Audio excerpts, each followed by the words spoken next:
Unfortunately, when it comes to social, here's what we really usually see happen. When it comes to social, people look at social marketing, and it's the all-consuming focus of the social efforts. And yet, if we consider the different pieces to the pie here, and if we try to consider, ROI, it goes well beyond just the social marketing teams. We understand that social has a component to play within each of these other functions of the business. And we try to uncover what the value is within each of those, but all totaled, whether it's something that's revenue contributing, whether it's reputation building, advocacy focused, if social contributes, it together creates this total social media value. And we try to figure out ways that we can quantify that. The difficulty is it sort of feels like this. Maybe you guys have noticed this too. When you're trying to measure, there are some things that you feel like, hey, yeah, I got that. I can tell you the number of retweets we got. I can tell you the total volume of conversation. I can tell you the reach. Those are some things that are really, relatively easy to measure. And unfortunately, when we look at this iceberg of measurement, so much of it sits underwater and is really difficult to uncover. But there are ways, if we try to go through and establish a model for the way that the way to identify what those measures are, we find it a lot easier to uncover the stuff that's under the surface. We're able to ultimately identify that social media, the total social media value in a more effective way. So at Adobe, and I think, fairly common practice, when we think about our approach, it sort of is this listening plus analytics plus insights, where it starts with simple monitoring, and that's us looking at in our case, 60,000 mentions of Adobe a day. Now, half of those are probably people that are using Photoshop as an adjective.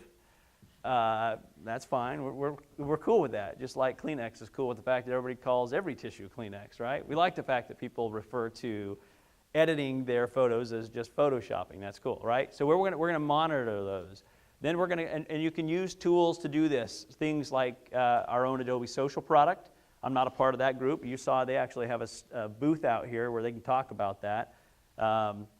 Tools like Adobe Social, Sysomos, obviously free tools that you can use to do any basic monitoring and listening.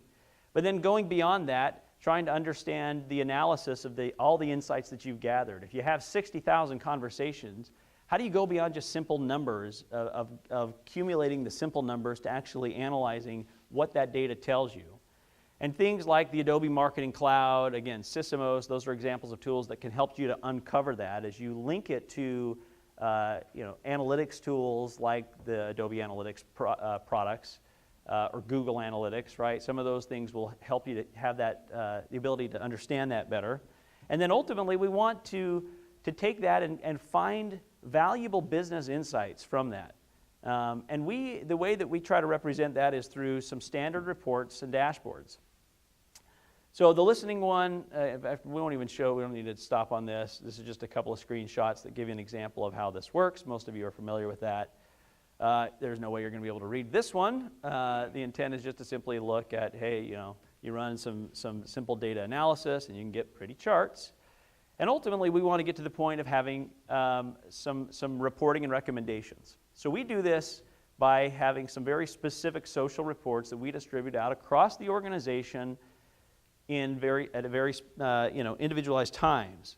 So it starts with things like the social manager report. This is the guy that is doing social every day. It's his job, and we want to make sure that he gets the standard things that he needs to understand around the channels perhaps that he manages.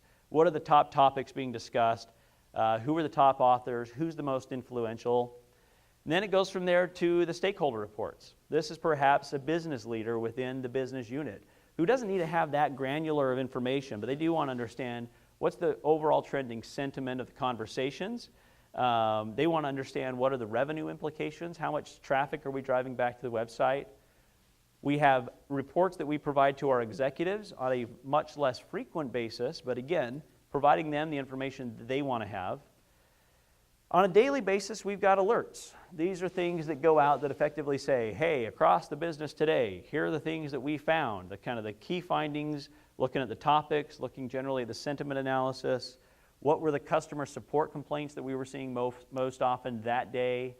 And then at the end of any particular campaign, we're going to do reports as well. So product launch, maybe it's an event that we're holding, and we want to run reports that show us, again, for those individual events, from both a listening perspective, but also from a longer-term analytics perspective and insights. What are the findings that we have here?